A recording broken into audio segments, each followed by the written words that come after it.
Prezadas senhoras, prezados senhores,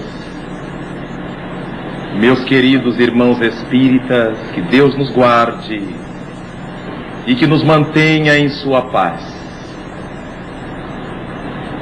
Estamos findando 1994 e ao concluirmos este ano, o meio espírita, o movimento espírita do Brasil se enternece pelas homenagens justamente prestadas a uma das maiores inteligências filosóficas do nosso movimento, que neste ano referido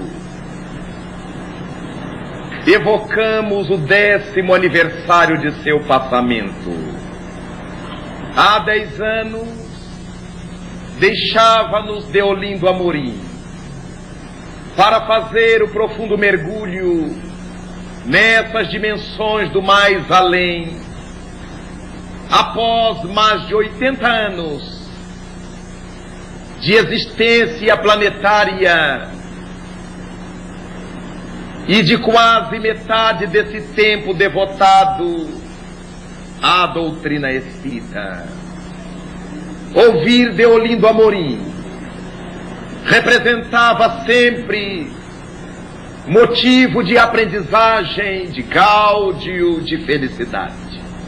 Filósofo, jornalista, antropólogo, sociólogo, certamente a palavra de Deolindo começava na simplicidade que caracterizava a sua maneira de ser. Começava a trazer nos episódios do cotidiano, a levantar essa ou aquela questão da vida comum. E de conversa em conversa, o professor Deolindo, como o chamávamos, ia tecendo uma colcha gigantesca de reflexões profundas, ia construindo um edifício notável de ideação doutrinária, espiritista, de abertura formal e absoluta, para que pudéssemos entender a beleza, a grandeza do Consolador.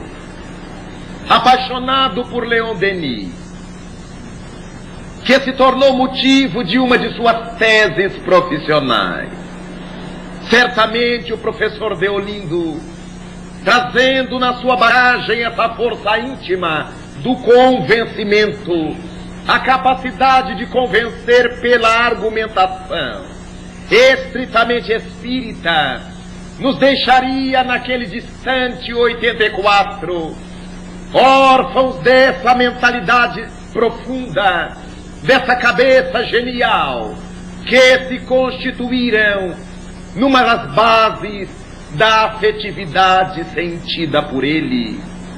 A partir daí, recordo-me dos dias distantes da juventude espírita, quando tivemos oportunidade de ouvir o professor Deolindo por primeira vez.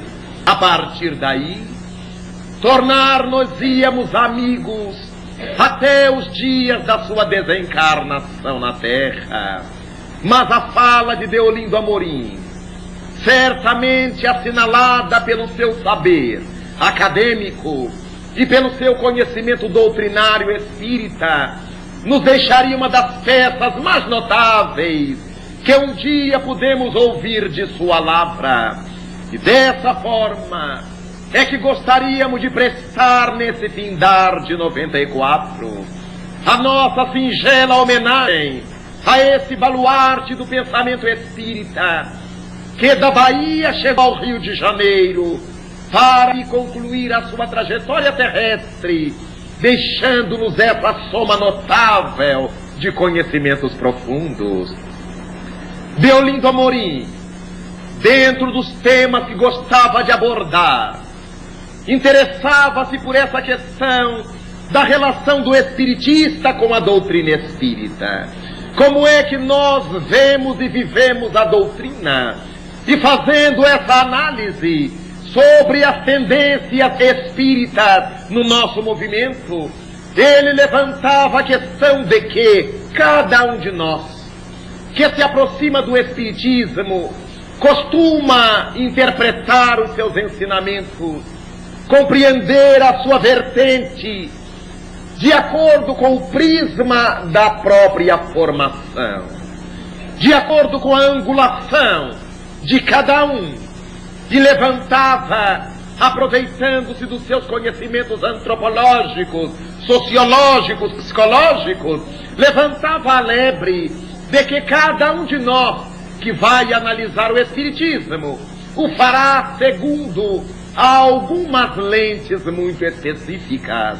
A primeira delas, dizia o professor Deolindo, é a questão da nossa educação doméstica, o tipo de orientação do lar que obtivemos, como tivemos a nossa criação, como fomos orientados por nossos pais, por aqueles que nos tutelaram nas primeiras fases da vida corporal. A educação doméstica, dessa forma, pesará fundamentalmente na maneira como mais à frente iremos entender o Espiritismo. Então, óbvio é pensar-se, dizia Deolindo, que não se poderá abrir mão da contribuição da formação doméstica na maneira de encarar a doutrina espírita por parte de cada um de nós. Mas não somente isso, ao lado da formação doméstica, encontraremos a orientação religiosa que tenhamos recebido desde a infância.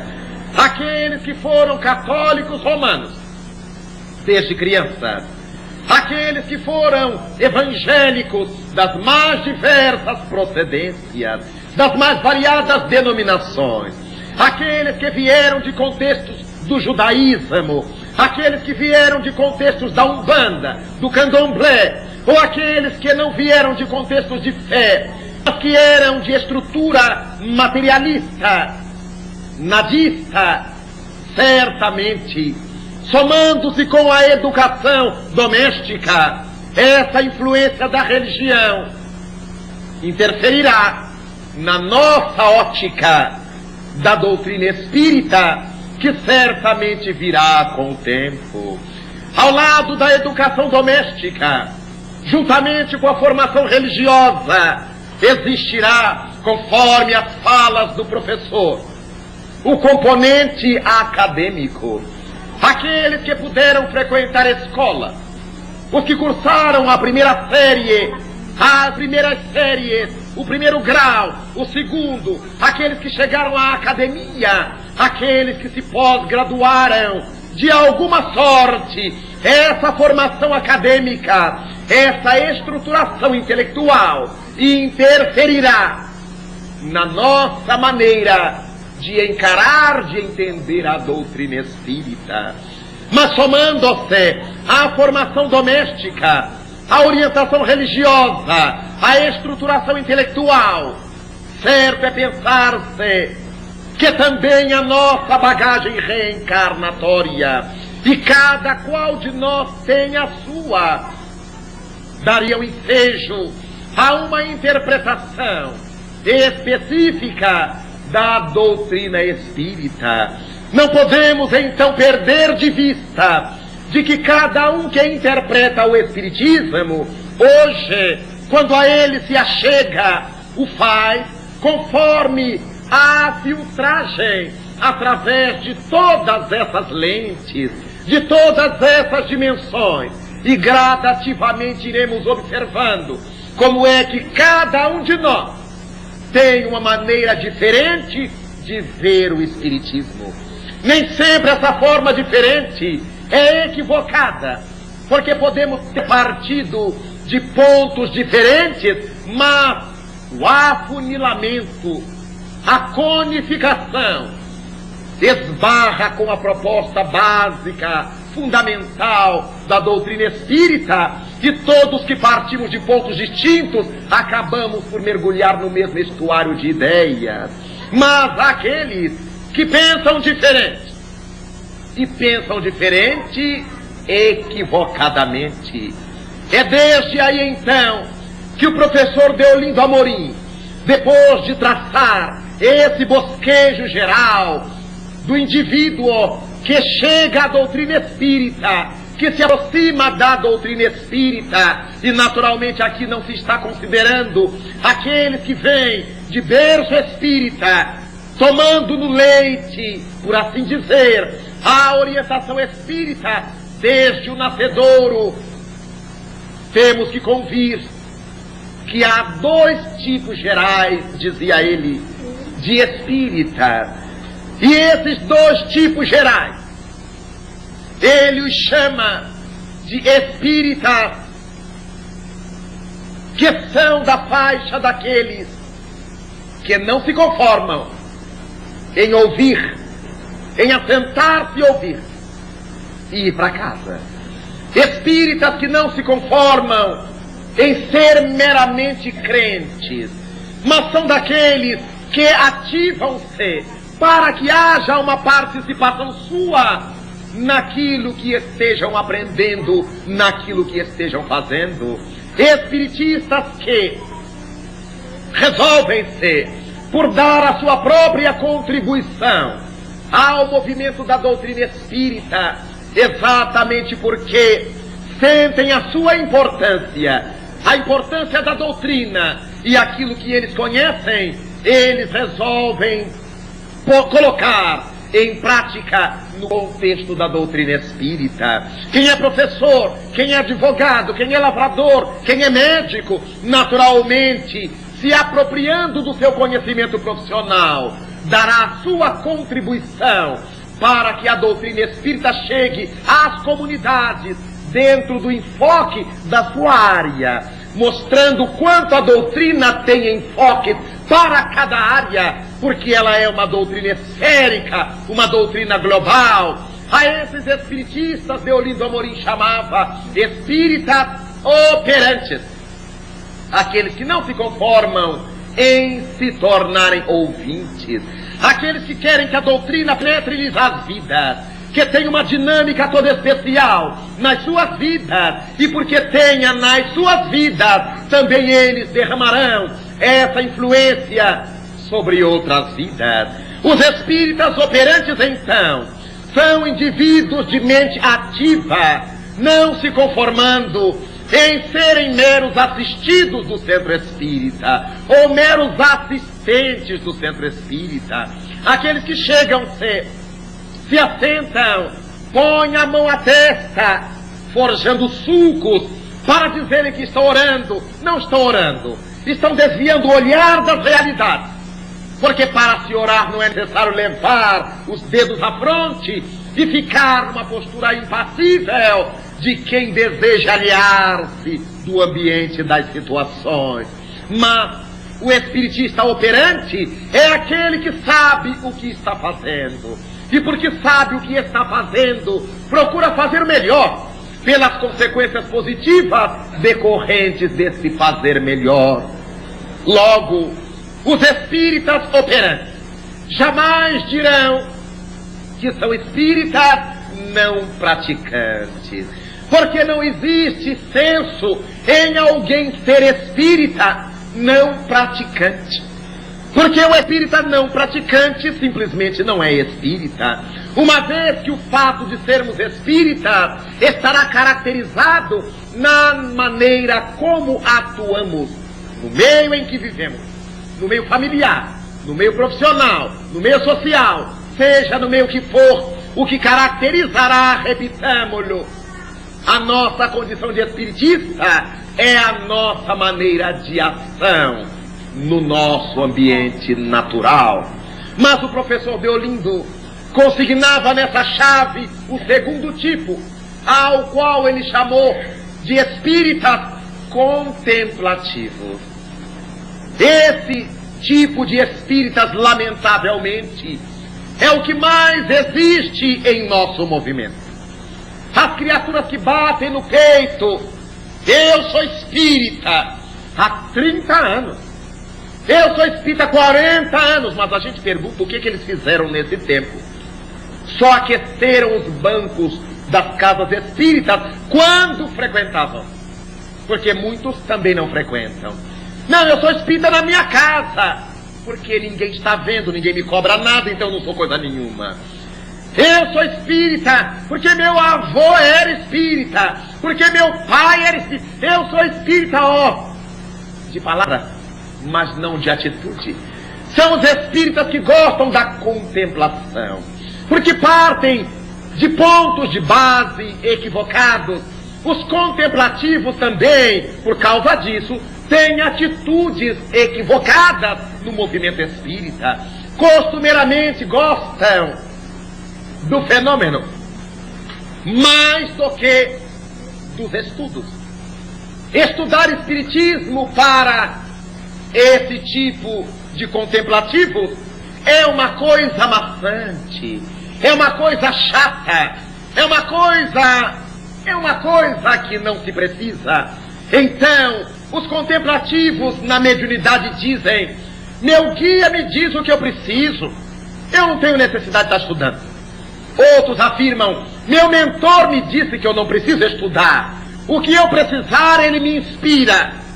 E dessa forma, os contemplativos vão fugindo do estudo, das análises, e os dirigentes contemplativos dizem: olha, a nossa reunião de estudo lá no centro não vai ninguém, agora a mediúnica está cheia. Mas como é que ele deixa o público encher as mediúnicas, quando a orientação da doutrina é para que não haja público nas sessões mediúnicas? Mas ele também gosta. O importante para ele não é a qualidade de espíritas que ele esteja forjando, que o centro esteja formando, mas a quantidade de gente que exista por ali, como se o espiritismo estivesse calcado na quantidade e não na qualidade.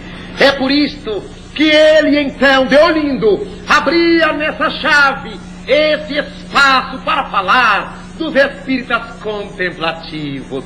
São sempre interessantes, gostam de falar da doutrina exatamente o que dela desconhecem, e porque desconhecem, exageram, e exageram a tal ponto que as pessoas que as escutam ficam muito desconfiadas da lisura de sua sanidade mental ou da grandeza da mensagem espiritista, exatamente porque esse indivíduo gosta de contar episódios do espiritismo que aberram, que fogem ao bom senso, como se contando coisas esdrúxulas e bombásticas o espiritismo ganhasse mais valor, ou os espiritistas ficassem mais valorosos.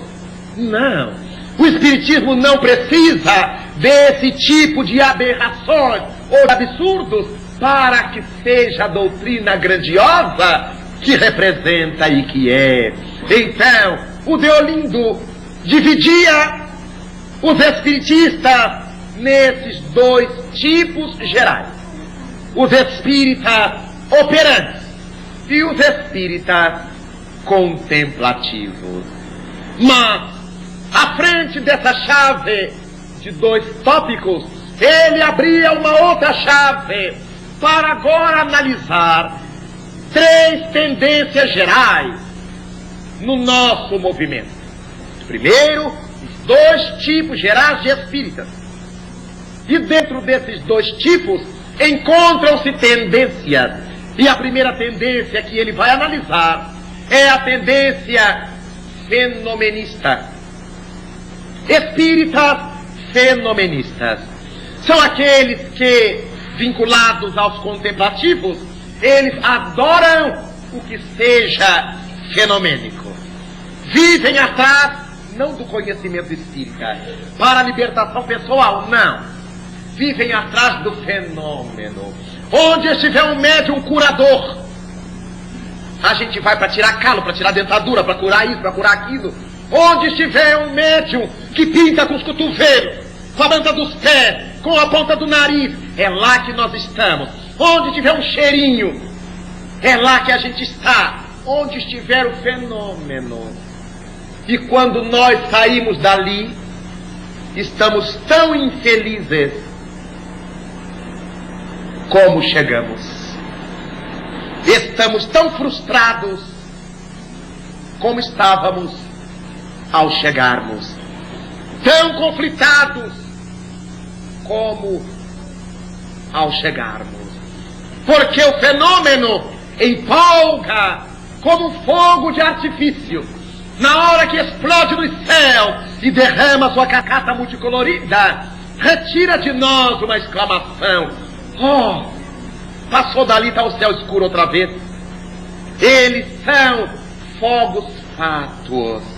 E todo e qualquer fenômeno do qual não tenhamos a base e por isso não sabemos por que ele existe, ele não passará de fogo fátuo. Até porque durante toda a história da humanidade, o que não tem faltado é fenômeno.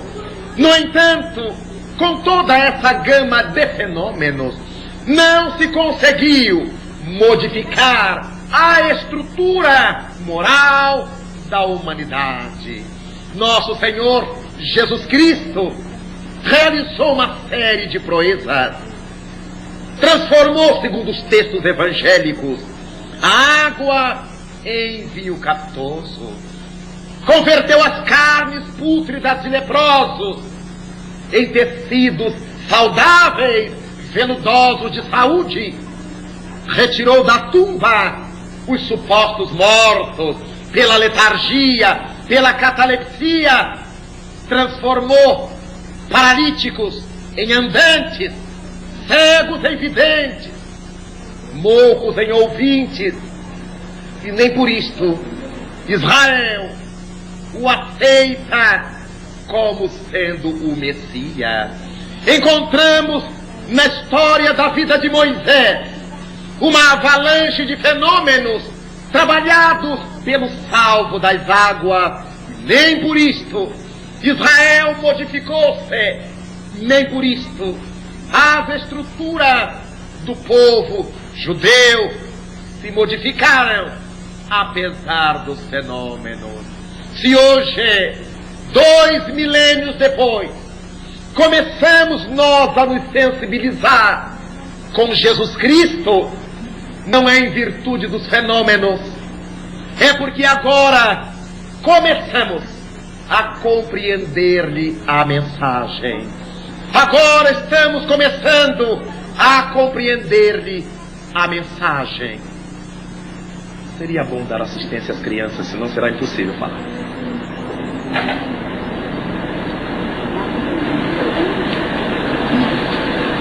Importante pensar que nessa estrutura em que o Evangelho se aproxima de nós e nos dá substância, o nosso entendimento da mensagem de Jesus, o nosso interesse pela mensagem de Jesus, se deve ao fato de que agora nós a estamos compreendendo.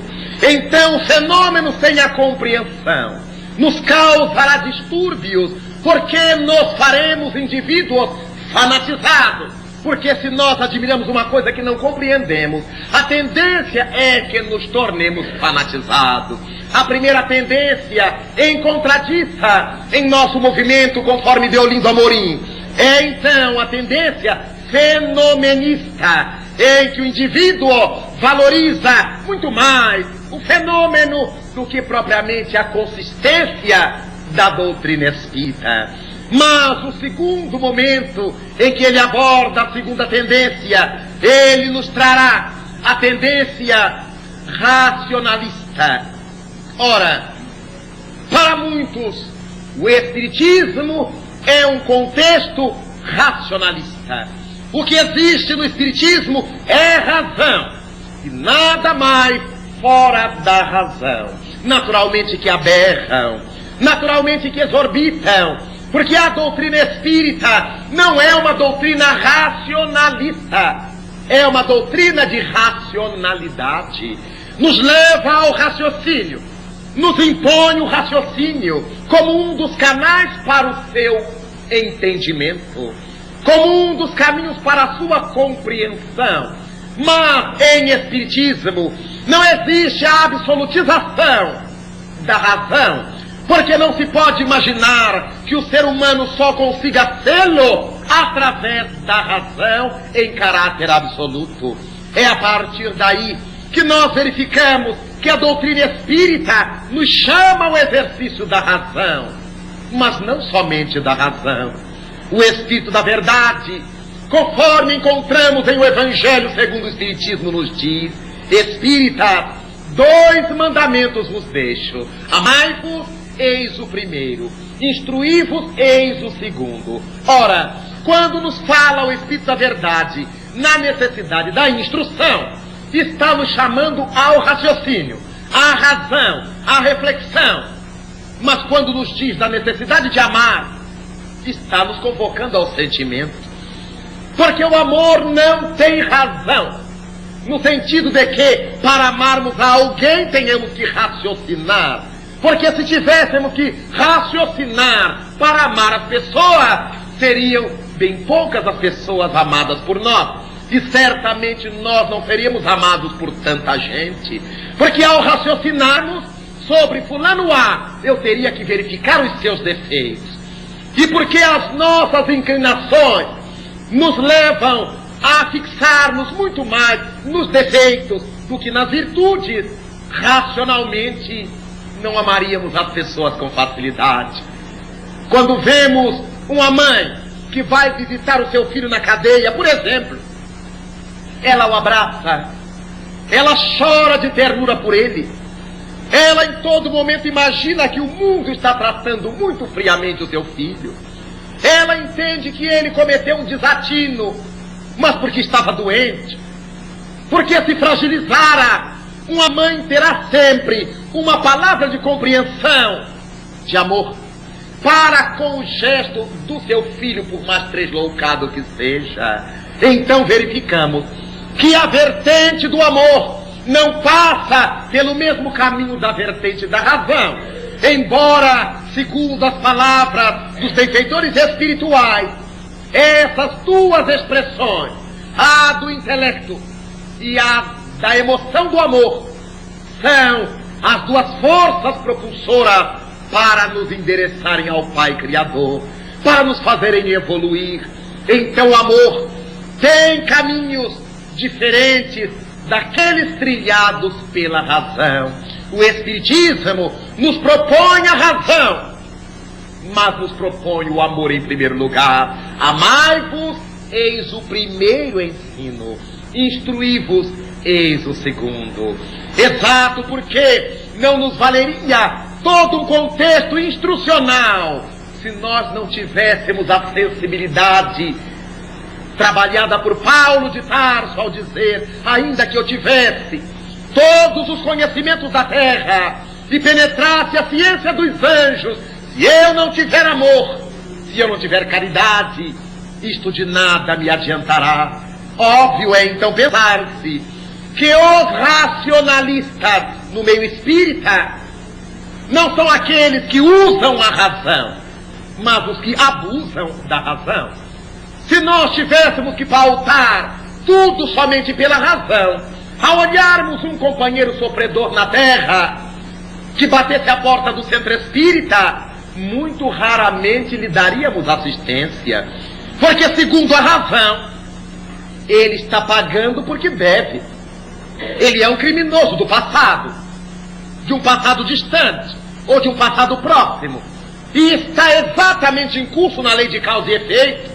E porque a causa foi negativa, o efeito agora é doloroso, ele está pagando e fechamos a porta para ele. Mas porque a primeira proposta do Espírito da Verdade é a do amor, pensamos, de fato, fulano está sofrendo tal coisa porque está pagando, está resgatando, como quisermos. É verdade isto, a razão nos diz isto. Mas quando paramos sob a ação do sentimento do amor, nos perguntamos: e por que razão Deus, que não erra, colocou fulano que está pagando perto de mim? Será que é para que eu o contemple pagando e fique de braços cruzados? Será que também eu não terei a minha necessidade de pagar ajudando-o? Porque foi Jesus Cristo que nos propôs, fazer amigos com as riquezas da iniquidade, fazer amigos com as riquezas do mundo. Então, se Deus põe próximos a nós os sofredores, resgatando seus débitos, é porque também nós devemos resgatar os nossos, ajudando-os, cooperando na condição de Cirineu, para que eles suportem o peso das próprias cruzes com a nossa ajuda. A doutrina espírita, então, repitamos, é uma doutrina de racionalidade, é uma doutrina de razão, é uma doutrina que nos leva ao raciocínio, mas não é uma doutrina racionalista no sentido de fora da razão não há salvação. A partir disto, Deolindo Amorim nos trará a terceira tendência encontrada em nosso movimento. Depois que ele nos fala da tendência fenomenista, da tendência racionalista, nos levará a verificar a tendência devocionista. E como existem devocionistas em nosso movimento, porque, conforme ele havia dito no começo da sua exposição, aqueles indivíduos que vieram de certas estruturas religiosas de devocionismo não conseguirão mudar com facilidade, não alteram sua psicologia de uma hora para outra, e muitas vezes atravessam toda a encarnação sem conseguir modificar, se submetem, mas não aceitam. E a partir disso, verificamos que o devocionista é alguém que propende para uma área de misticismo, para um contexto místico, em que deixam as realidades da terra para viverem apregoando realidades do mundo invisível. Constroem, por exemplo, o centro espírita, a casa de pedra, mas vivem afirmando que quem conduz a casa é o alto. Ora, se nós construímos a casa, se o alto nos orientou para construí-la, é porque a casa deve ser conduzida pelos que estamos embaixo. A obra material não existe para que os espíritos a conduzam, materialmente falando. Existe para que nós, os encarnados, as dirijamos. Então, os devocionistas, dentro da sua mística, vivem dizendo: a nossa casa, quem fez a planta foi o alto. Quem escolheu o tipo de tijolos foi o alto. Quem escolheu a cor da tinta foi o alto. Aí a gente pergunta, será que o alto não tem mais coisa para fazer?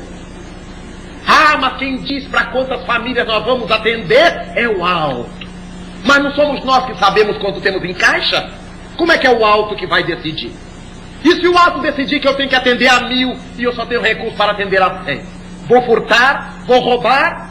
Então, o espírita operante para e pensa.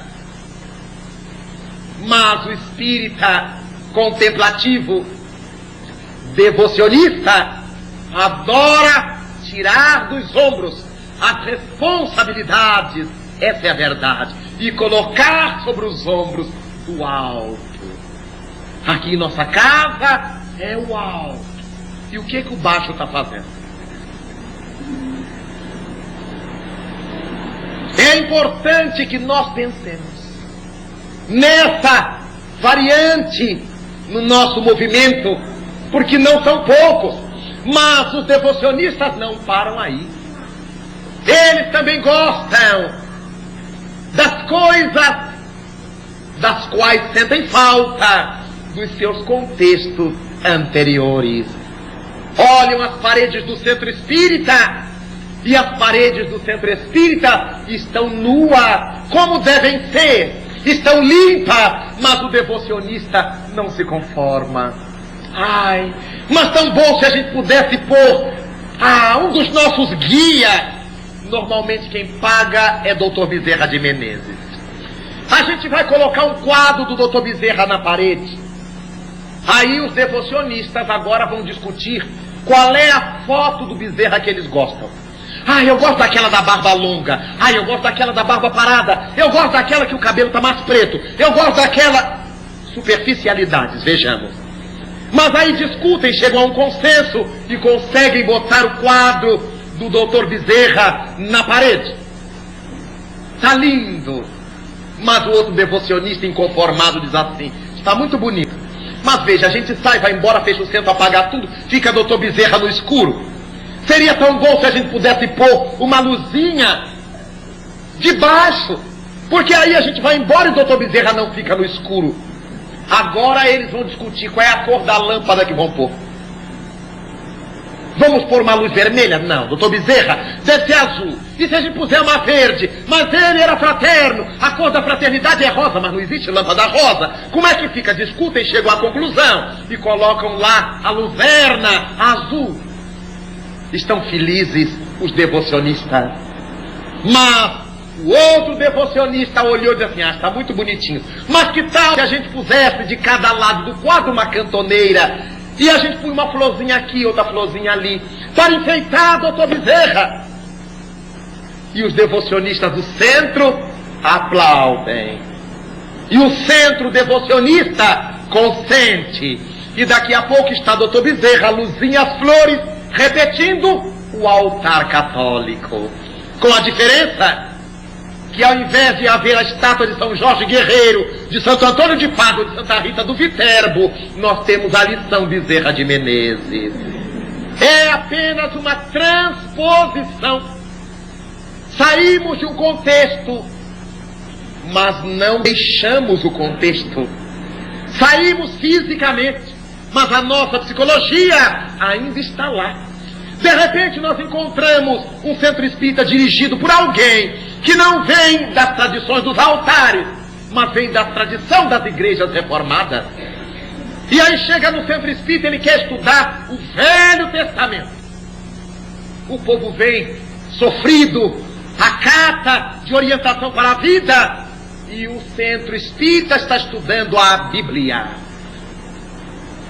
Mas, meu Deus, mas por que é que os espíritos trouxeram o espiritismo, se as igrejas reformadas surgiram no século XVI? Há 4 séculos era só eles estenderem as igrejas reformadas. Mas por que o estudo da Bíblia, pelo estudo da Bíblia, não nos levou a lugar algum? A doutrina dos espíritos veio para retomar as falas de Jesus, conforme lemos em O Livro dos Espíritos, na pergunta 627, quando Allan Kardec indaga: já que Jesus veio trazer ao mundo as verdades, qual a utilidade dos ensinos dos Espíritos? Respondem eles: nós viemos falar claro, de modo a não deixar equívocos, para que ninguém possa pretextar ignorância, mas para que todos possam julgar com a razão. Temos pressa que esse fogo se alastre, temos pressa que esse conhecimento se desenvolva. Então, os ensinamentos de Jesus, dizem eles, quase sempre estavam velados pela alegoria, resguardados pela parábola. Nós viemos abri-los, falar claro, para não ficar equívocos. Chegamos numa casa espírita anos atrás, e lá encontramos o dirigente estudando o tema da noite, o centro cheio, e ele discutindo Abacuque, que é um dos profetas menores do Velho Testamento. A genealogia do profeta, que fulano veio de Beltrano, que descendeu Ciclano, e que foi que aconteceu, e todo mundo dormiu, cochilava, outro ia, outro vinha, porque não é este o papel do centro espírita, mas ele era devocionista do protestantismo. Então o centro espírita não fica muito bom.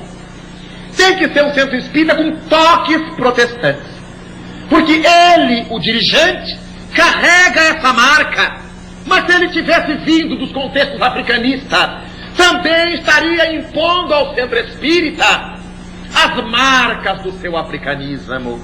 Não, é porque aqui no nosso centro, o guia é o caboclo tal, é o pai fulano. Mas isso não é uma questão espiritista. O espiritismo não tem nada contra o caboclo tal, contra o pai qual. Mas tem uma proposta, tem uma dinâmica intelectual, tem uma visão filosófica. E há outros que dizem, não, lá no nosso centro é espírita, mas nós temos o dia de Kardec e o dia de terreiro. Outros dizem, temos um dia que é sessão de mesa, outro dia que é sessão de terreiro. Mas que centro é este? Não é centro espírita. Não pode. Uma das coisas mais básicas que nós aprendemos com a doutrina é a coerência. E se um dia eu faço uma coisa que tem uma proposta e no dia seguinte eu faço a outra que tem uma proposta completamente diversa, como é que eu posso ter coerência? Mas a pessoa sai fisicamente dos contextos afro, mas não sai psicologicamente. E aí na hora que vão aplicar passes, carregam as marcas africanistas. No centro espírita escutamos nas cabines de passe o passe de castanhola ou de chibata. São as heranças devocionistas do africanismo. E o dirigente, mas a gente não pode falar, porque se falar, o confrade não volta. Mas também não nos interessa que ele fique fazendo errado. Melhor que ele vá para o contexto do qual gosta, onde ele será feliz. Ninguém irá para o inferno por não ser espírita. Agora a gente pode viver no inferno, no contexto espírita, vivendo outra loucura.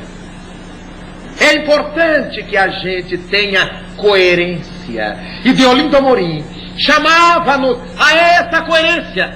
Então encontramos entre os espiritistas essas tendências ao fenomenismo, ao racionalismo ou ao devocionismo.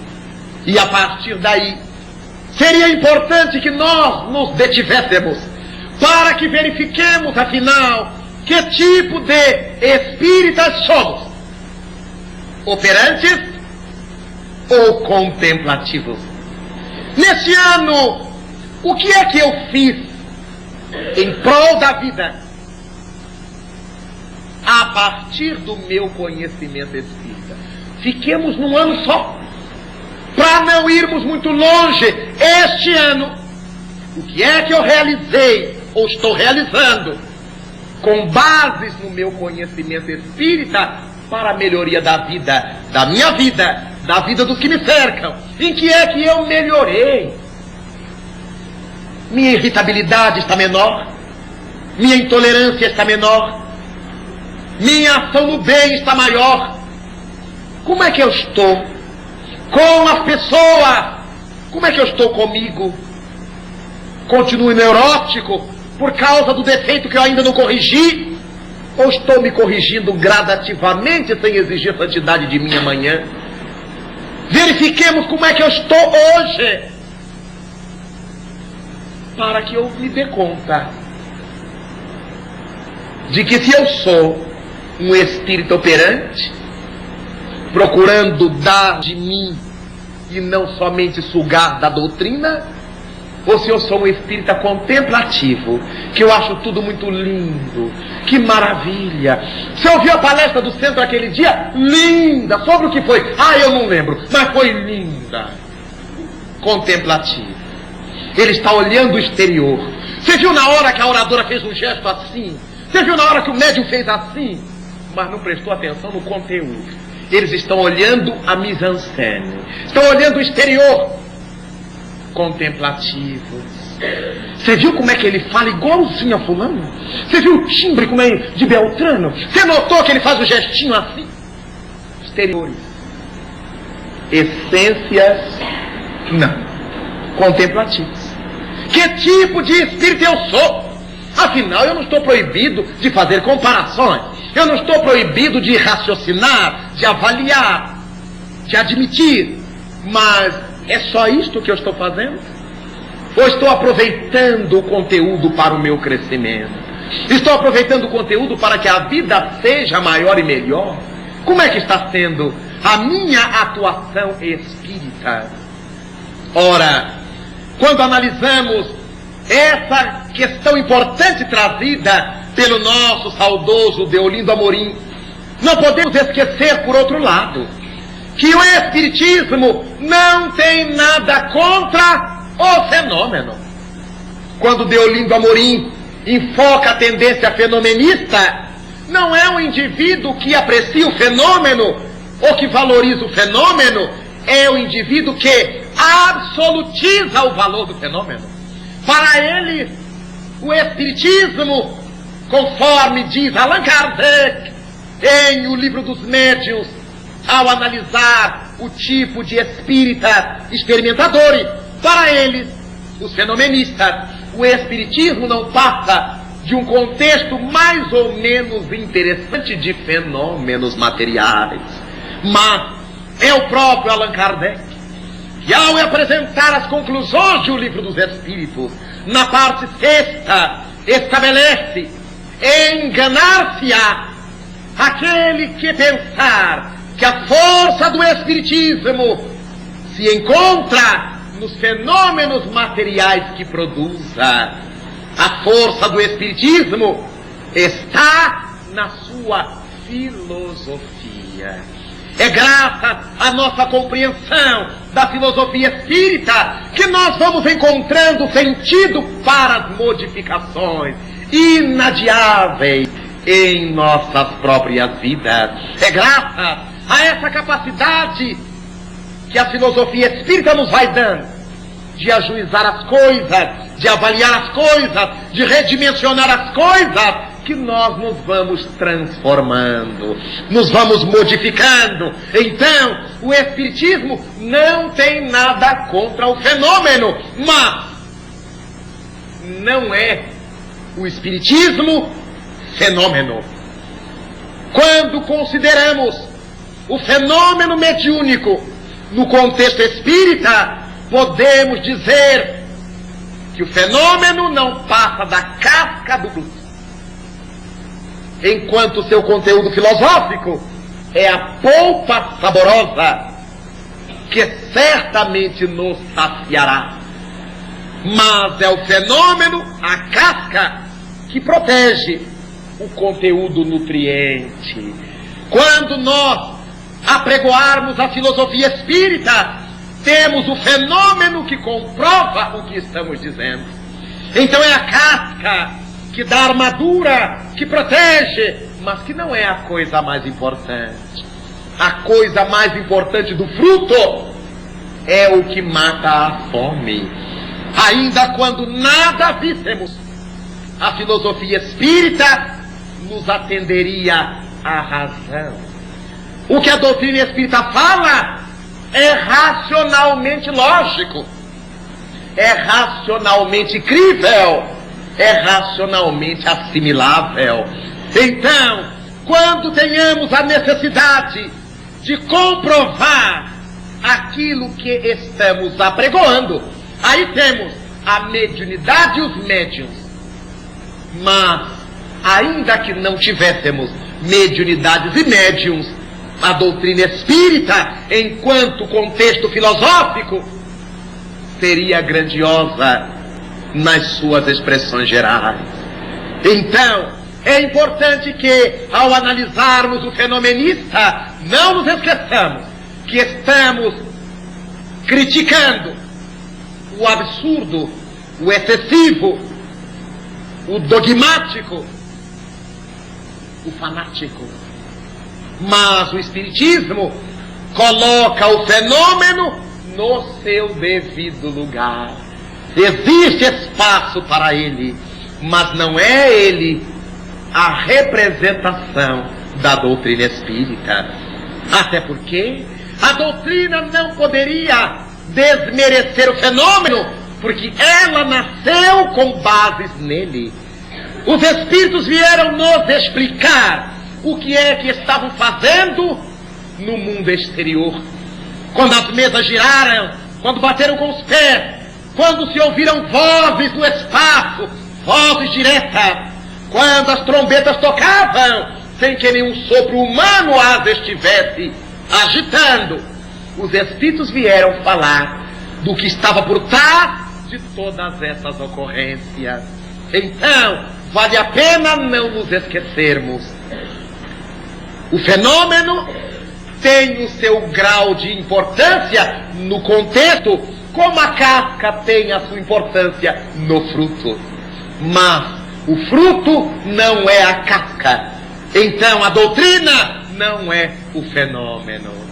Mas chegamos ao campo dos racionalistas, e conforme vimos, a doutrina espírita não tem nada contra a razão. Pelo contrário, a doutrina espírita tem tudo a favor da razão, mas sem absolutizá-la. Quando Allan Kardec fala que a fé inabalável só será a que possa encarar a razão face a face, em qualquer época da humanidade, já está implícita a ideia de que para que a nossa fé possa encarar a razão, ou seja, lutar com o mesmo instrumento, é porque a fé espírita também tem que ser racional. A fé espírita não deverá ser aquela que diz: eu acredito porque me falaram, eu creio porque me disseram. A fé espírita é aquela que diz: eu creio porque sei. E só se sabe quando se estuda, só se sabe quando se compreende, só se sabe quando se analisa. Então, a fé espírita não é a fé piega do indivíduo que acredita, porque o avô era espírita, porque o pai era espírita. Não. Allan Kardec, calcado na sua bagagem cartesiana, uma vez que o seu grande mestre, Jean-Henri Pestalozzi, vinha de tradições cartesianas, e Descartes foi o grande sistematizador da dúvida científica. Enquanto não entendermos determinada coisa, não temos nenhuma razão para acreditar nela. A doutrina espírita nos dá essa mesma capacidade de ser livre para não engolirmos intelectualmente aquilo que não conseguimos digerir. Enquanto determinado ponto de doutrina não estiver entendido por nós, não há por que dizermos que o aceitamos.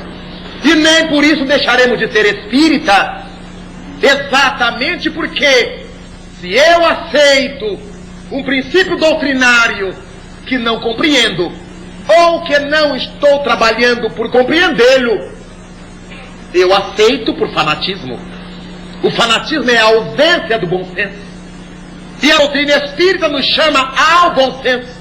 Daí a razão ter lugar de destaque no contexto espírita, mas a doutrina espírita não absolutiza o poder da razão, porque há outras frentes de acesso para o progresso do espírito, independentemente da razão.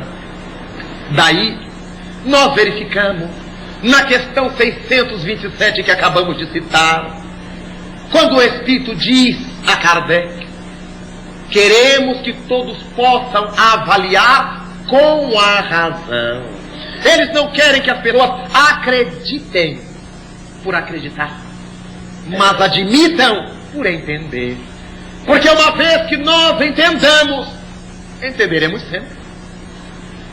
Mas se eu acredito só na hora que me vem o testemunho, eu não consigo suportar. Vejamos como no nosso movimento espírita encontramos os indivíduos que são muito crentes, batem no peito, frequentam o centro, dão passos, recebem espíritos, fazem palestras, mas quando adoece alguém em casa, enlouquecem. Quando desencarna alguém da família, batem as portas dos médiuns para quererem notícias e mensagens o tempo todo, indicando que a sua fé com relação à vida depois da morte não era bem uma fé raciocinada, era uma fé engolida dos textos que ele leu sem estudar. A proposta espírita, então, é racional, sem que a doutrina espírita seja racionalista, no sentido de absolutizar o valor da razão. A partir daí, damos-nos conta de que a doutrina espírita não tem nada contra a devoção, contra o devotamento, mas o devocionista é o excessivo, é o absurdo, é o contrassenso, porque nada nos impede de nos devotarmos a uma determinada causa, ou a termos devotamento por determinado vulto, admiração, respeito, fidelidade, quando os delinquentes homenageiam os seus líderes, quando os facínoras prestam homenagem aos seus dirigentes. Por que é que nós, os espíritas, não podemos ter carinho, devoção pelos nossos benfeitores? Quando falamos em Allan Kardec, quem conhece-lhe a vida e a obra dá-se conta do valor desse homem, que renuncia a si próprio, a sua vida privada, para devotar-se à causa nascente do Consolador. O homem que podia ter tido, na idade madura, o prêmio do trabalho desde a adolescência, numa aposentadoria regalada, viajando com sua esposa, professora, poetisa, sensível, foi trabalhar em prol da causa que ele vira nascer de suas mãos, trazida do mundo espiritual. Ora, quando nos damos conta de que ele renunciou o próprio nome de batismo, para tornar-se o desconhecido Allan Kardec, para que a sua fama de ter sido um homem laureado pela Academia de Arras, por ter sido tradutor de diversos idiomas, por ter sido o grande autor do primeiro livro de verbos irregulares, explicados e comentados do francês, para que nada disso interferisse no novo trabalho da doutrina, deixou de ser Hippolyte Léon Denis Rivail para tornar-se Allan Kardec.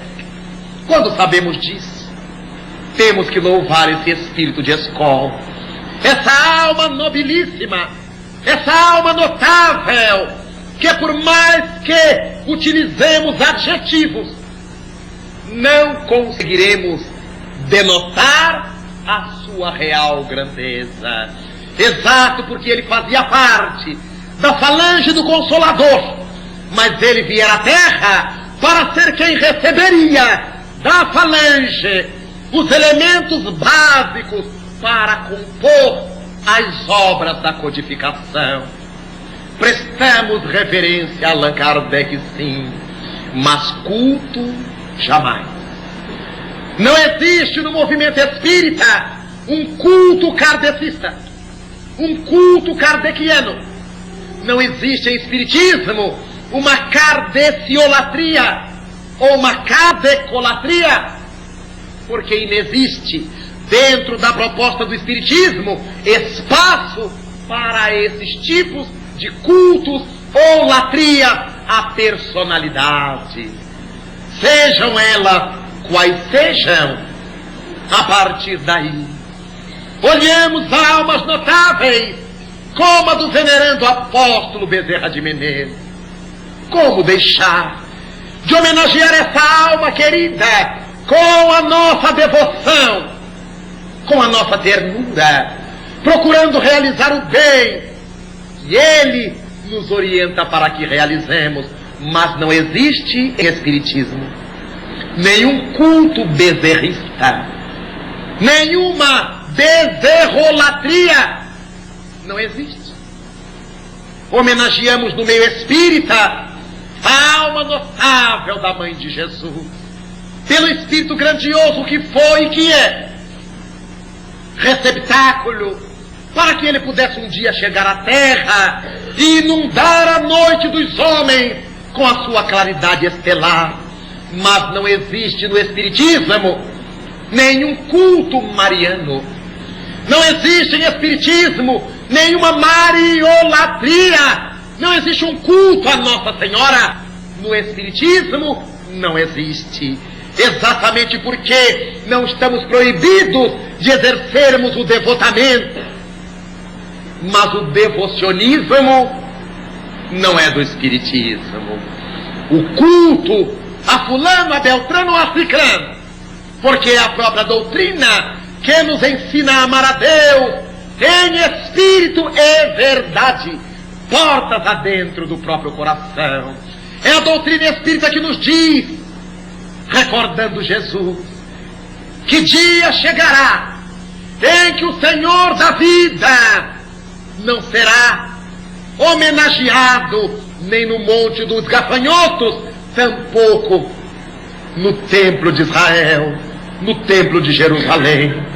Mas o Pai seria honrado, homenageado no altar íntimo de cada coração, em espírito e verdade, assinalou Jesus, reafirma o Espiritismo. Por isto, nesta noite, ao evocarmos os 10 anos de desencarnação de Deolindo Amorim, sentimos na palavra desse homem, na lavra literária deixada por ele, a presença da doutrina espírita. Quem não leu com emoção as suas análises no seu livro Africanismo e Espiritismo, quem não leu com alegria as suas interpretações jurídicas no livro Criminologia e Espiritismo, quem não leu com emoção o Espiritismo e os problemas humanos, onde Deolindo Amorim derrama a verve da sua cultura calcada, sedimentada na visão espírita. 10 anos sem o seu corpo físico, mas Deolindo Amorim, espírito, prossegue sobrepairando o movimento espírita do Brasil, inspirando aqueles que, de boa mente, com lucidez, desejam pautar-se como espíritas operantes. É o mesmo Deolindo que com certeza seja influenciar aos homens e mulheres de boa vontade, mas que ainda estejam detidos nessa jaula dos espíritas contemplativos, para que eles saiam, para que se libertem, para que passem a ver no Espiritismo algo mais do que um contexto fenomênico, onde nós vamos fazer petitórios, onde nós vamos tentar resolver problemas materiais, onde nós vamos querer notícias dos mortos, onde nós possamos, isto sim, transformarmos-nos para que vivamos esta vida verdadeira que começa desde aqui da terra, quando passamos a dar maior atenção ao espírito. A vida verdadeira é de fato a vida espiritual, mas não a vida espiritual do além, mas a vida espiritual do espírito. Tudo quanto realizemos dentro de nós é vida verdadeira. Por isso é que nós arrastamos isto através das encarnações. O que nós fazemos dentro de nós é a vida do espírito, de bom ou de ruim, de nobre ou de infeliz. É a vida do espírito. Por isto, nesta oportunidade, quando nos acercamos de mais um final de ano, e que certamente é tempo de fazer balanço na nossa empresa, no nosso negócio, na vida da família, por que não fazer um balanço das nossas próprias realidades? Que tipo de espírita tenho sido eu ao longo destes tempos? Qual tem sido a minha ação espírita, vigorosa, valorosa, nestes tempos? Como tenho me conduzido? Tenho sido operante ou contemplativo? Se operante, prosseguirei. Se contemplativo, modificar-me-ei. Tenho tendido para o fenomenismo, para o racionalismo ou para o devocionismo? Que tipo, afinal, de espírita sou eu? Porque há de chegar o dia em que eu deverei prestar conta à minha própria consciência.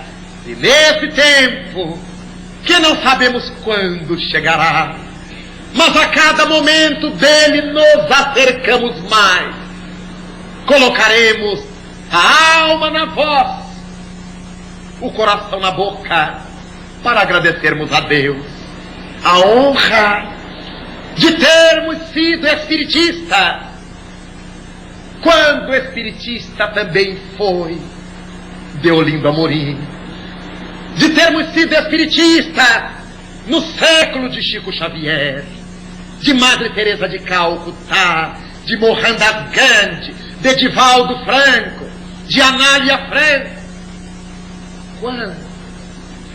Quantos homens e mulheres entregaram-se profundamente à causa do bem maior na terra, onde quer que se postaram? Que honra, que subida honra temos nós de nos dizermos espírita nestes tempos de guerra, de defecções, nesses dias de AIDS, de tormenta, de todo teor. Mas a honra maior não será dizermos-nos espírita. A honra subida será a possibilidade de vivermos como espírita. Vós sois filhos da luz, andai como filhos da luz. No passado erais trevas, diz Paulo, hoje porém sois luz, andai como filhos da luz. Vós sois ovelhas do meu rebanho, atalhava Jesus, mas digo-vos em verdade que meu reino não é deste mundo. Eu me vou para vos preparar o lugar. Na casa de meu pai há muitas moradas. Se assim não fosse, eu já vos teria dito. Quantas lições! Já não vos chamo servos, porque o servo não sabe o que faz o seu senhor. Eu tenho vos chamado amigos, porque tudo quanto aprendi do meu pai vos tenho revelado. Quanta beleza! Quanta beleza que a doutrina espírita faz derramar sobre nossa mesa de estudos, para que nós possamos nos sentir felizes nesses tempos de loucura, de corrupção, de sandice, nessa época da imoralidade ética, política. Nós estamos sentindo a importância de sentirmos Jesus, de vivermos a doutrina espírita em espírito e verdade, para que não nos revoltemos, mas para que nos indignemos, e com essa indignação saiamos a campo para modificar a vida, o mundo, a partir da nossa vida, a partir do nosso mundo interior.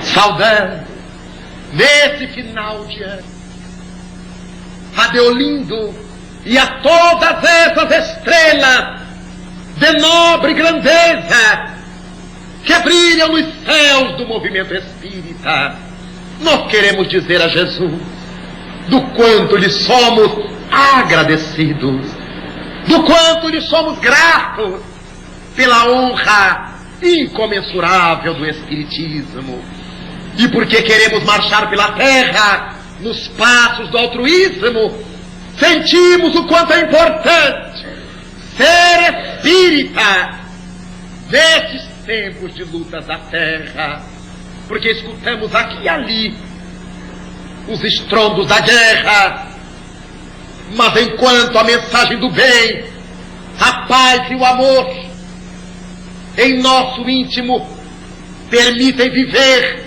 nós queremos a Ti, Senhor, dizer muito obrigado. Quando escutamos lá fora o rugir dos canhões, sentimos cá dentro as profundas emoções que nos fazem cantar o tempo novo, sem nos deixarmos arrastar por este mundo e seu estorvo, mas procurando saber a cada dia mais o que fazer, o que realizar, para que em nossos passos melhor possamos amar. Saber que ser espírita, nos dias em que vivemos, é sermos de fato esteios de uma era nova para a humanidade. É apresentarmos a vida sem receios as lições mais lídimas de luz. É cantarmos em cada estrada que trilhemos a mensagem profunda do amigo Jesus.